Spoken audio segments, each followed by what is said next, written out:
me just also bring this conversation to the UDM. Nqabayomzi, Kwankwa, thank you so much for joining us on SABC. Perhaps your observation so far. You were here for the 2 days. You were also one of those parties that had said that this event must be citizen-led and government must not have a hand in this. Well, it's great that so far the citizens are making their inputs. They are eager, for example, to start talking about service delivery issues and issues that affect them at a ward level. However, I think a more nuanced discussion needs to be held about how this whole thing is going to be structured, to also have a clear foundational understanding of what we seek to achieve, because if we don't do that, we are going to find it difficult, especially with the current framework which is here, which is very complex, where you are going to have very massive structures trying to run the dialogue.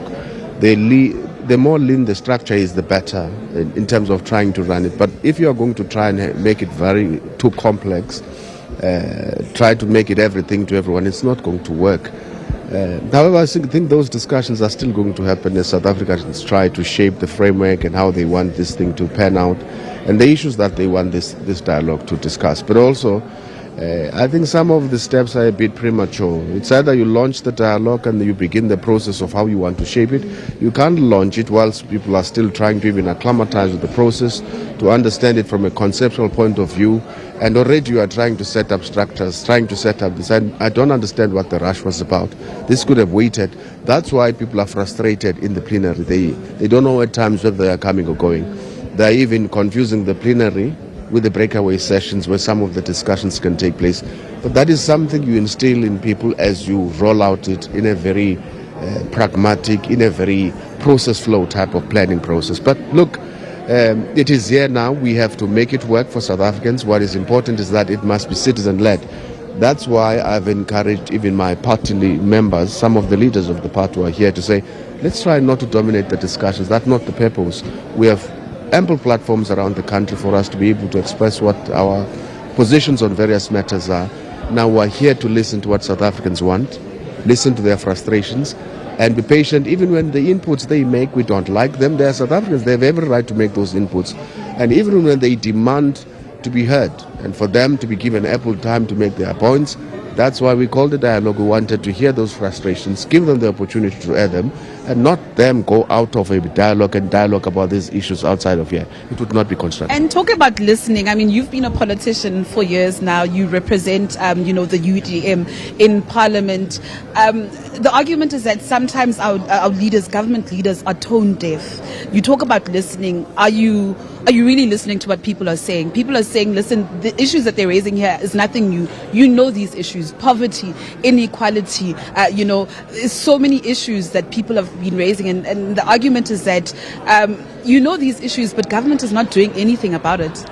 Yeah, look, I understand people's frustrations. Our people, they say they've been raising the same issues for time immemorial. At the beginning of the process, when we attained freedom, nothing has actually happened or been done about them.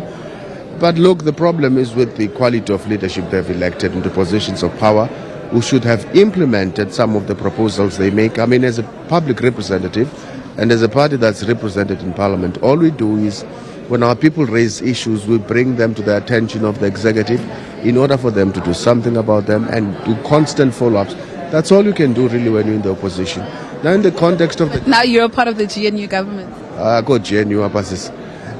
In the context of the government of national unity, perhaps what's lacking is that there are talks about what needs to be done, but there's no real implementation about what needs to be done. For an example, there's someone who raised a pertinent point, although I think I'm rephrasing or paraphrasing it, that talking about these issues is not a panacea to the problems that we face as a country. South Africa has had many summits, many dialogues over the past couple of years. I was still in high school, not in high school, I think at university, during my first year, when there were just summits all over the country, talking about these issues, trying to grapple with them and find solutions to them. But what happened later? No implementation.